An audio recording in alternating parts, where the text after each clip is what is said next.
Assalamualaikum warahmatullahi wabarakatuh. Perkenalkan, saya Silviani, NIM 2101645 dari Prodi Pendidikan Bahasa dan Sastra Indonesia Universitas Negeri Padang.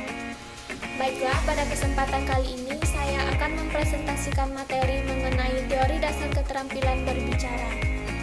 Tugas ini untuk pemenuhan tugas mata kuliah keterampilan berbicara dengan dosen pengampu Ibu Dr. Randa Ermawati Arif MPD.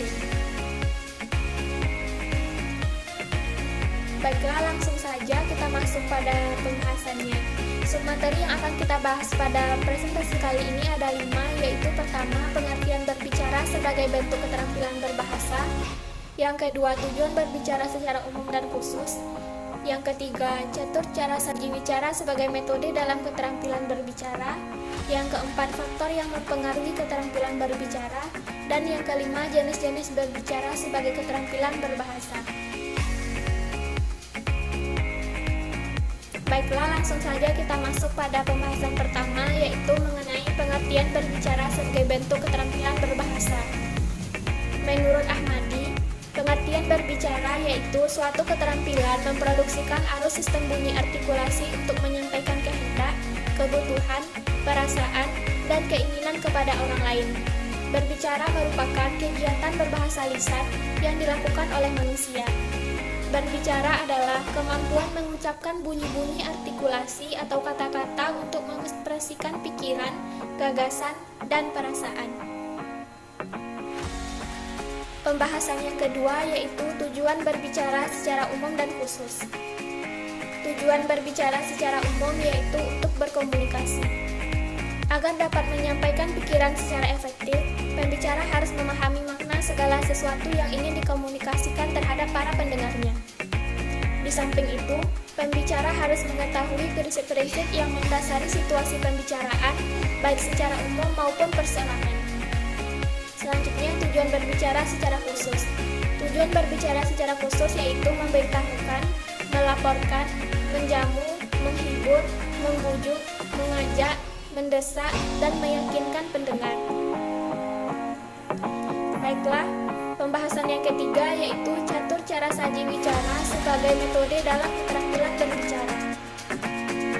Untuk memperlancar prosedur berbicara, ada 4 metode yang disebut dengan catur cara saji wicara.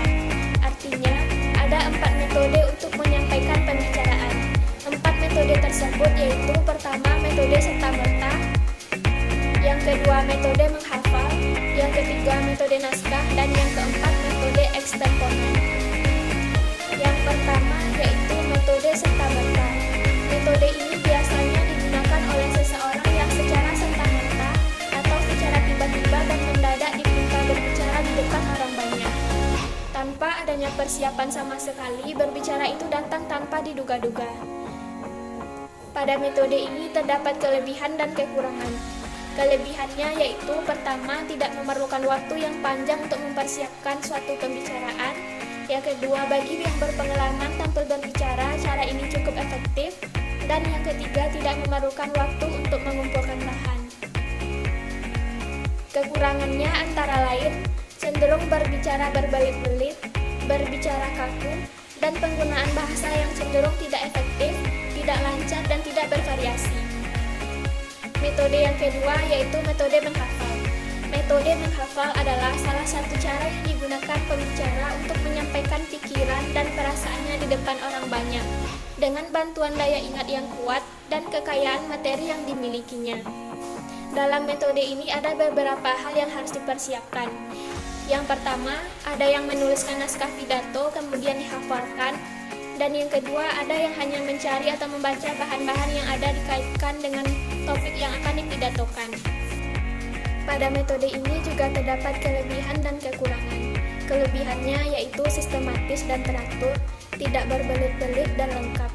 Kekurangannya yaitu sering menjemukan, tidak menarik, cenderung berbicara cepat-cepat, kurang penghayatan, dan sulit menyesuaikan diri dengan reaksi pendengar.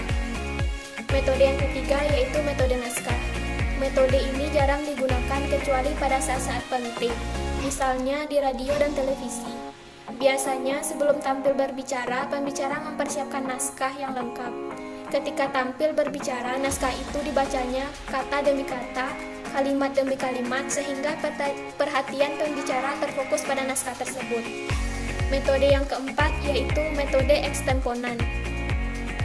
Metode ini jarang digunakan oleh pembicara yang ingin berbicara tanpa mempersiapkan naskah. Uraian yang akan disampaikan dengan metode ini direncanakan atau dipersiapkan dengan cermat. Dalam metode ini, mempersiapkan konsep naskah tidak perlu menghafal kata demi kata. Metode ini bersifat fleksibel dan variatif dalam menggunakan kata-kata atau diksi. Pembahasan yang keempat yaitu faktor-faktor yang mempengaruhi keterampilan berbicara. Faktor-faktor yang mempengaruhi keterampilan berbicara ada 3, yaitu pembicara, bahasa, dan faktor non-kebahasaan. Yang pertama, pembicara. Pembicara adalah salah satu faktor yang menimbulkan terjadinya kegiatan berbicara. Dan ada beberapa hal yang harus diperhatikan oleh pembicara untuk melakukan kegiatannya, yaitu pokok pembicaraan, metode, bahasa, tujuan, sarana, dan interaksi. Faktor yang kedua, bahasa. Bagi pembicara, bahasa merupakan suatu alat untuk menyampaikan pesan kepada orang lain. Oleh karena itu, pembicara mutlak harus menguasai faktor kebahasaan. Di samping itu, pembicara juga harus menguasai faktor non-kebahasaan. Yang ketiga, faktor non-kebahasaan. Faktor-faktor non-kebahasaan mencakup sikap yang wajar, tenang, dan tidak kaku. Pandangan yang diarahkan pada lawan bicara, kesediaan menghargai pendapat orang lain, kesediaan mengoreksi diri sendiri, keberanian mengungkapkan dan mempertahankan pendapat, gerak-gerik, dan mimik yang tepat. Pembahasan yang terakhir yaitu jenis-jenis berbicara sebagai keterampilan berbahasa. Yang pertama, jenis keterampilan berbicara menurut Muhyiddin dan Salamat Purba. Berbicara dapat dibedakan berdasarkan formal dan informal. Yang kedua, ada jenis keterampilan berbicara menurut Keraf. Keraf membedakan jenis berbicara ke dalam 3 macam, yaitu persuasif, instruktif, dan rekreatif. Jenis persuasif adalah perkataan yang mengajak, mendorong, membujuk, dan meyakinkan.